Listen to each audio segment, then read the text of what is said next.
దైవజనులలో నుంచి మాట్లాడుతూ వచ్చిన చక్కటి సందేశం ఇంతవరకు ఇంట్లో వచ్చాం.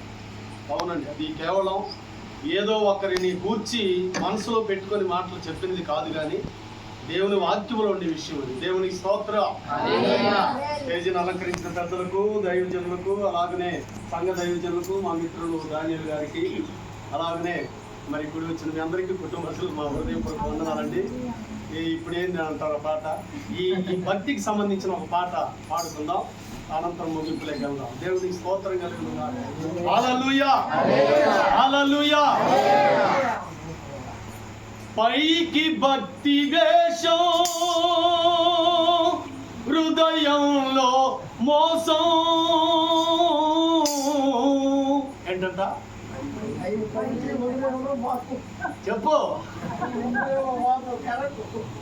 ఇదే ప్రభువా నా విశ్వాస జీవితం. ఇది కాదులేండి నాది. ఇదే ప్రభువా నా విశ్వాస జీవితం.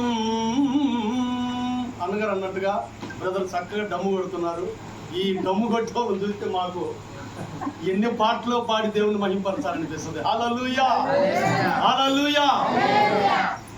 కాబట్టి ఈ పాట పాడుతూ ప్రభువుని మహింపరుద్దాం. పైకి భక్తి వేషం, హృదయంలో మోసం. పైకి భక్తి వేషం, హృదయంలో మోసం. ఇదే ప్రభువా నా విశ్వాస జీవితం. ఇదే ప్రభువా నా విశ్వాస జీవితం.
The lord. హల్లెలూయా, హల్లెలూయా. అన్నగారంపడే ఈ ప్రాంతం అంతా ఈ స్వరాలు వినిపించిన రోజులు ఎన్నో ఉన్నాయి. సమయం లేదు కాబట్టి నేనేం చెప్పడం లేదు. హల్లెలూయా. కాబట్టి నా ప్రియమైన దేవుని బిడ్డలారా, ఇన్న దేవుని వాక్యం చాలా శ్రేష్టమైనది. నిలబడిన నేనైనా సరే, ఇన్న మీరైనా సరే, మనం ఎవరుమైనా సరే భక్తి పరులంగా నీతిగా లేకపోతే ఏమొస్తుందంట? శాపం చేస్తుంది. మనం విన్నాం, కరెక్ట్ అండి. కాబట్టి ఆ దేవుని మాటకు ఈ పాటకు ఒకసారి మన జీవితంలో మరొకసారి పరీక్ష చేసుకొని భక్తి పరులుగా ఉన్నామో లేదో తెలుసుకుందాం. బ్రతుకు దినములన్నీ ప్రభు సాక్షులుగా ఉండి వర్ధిల్లుదాం. ప్రభు ఈ కుటుంబాన్ని మమ్మల్ని దీవించును గాక.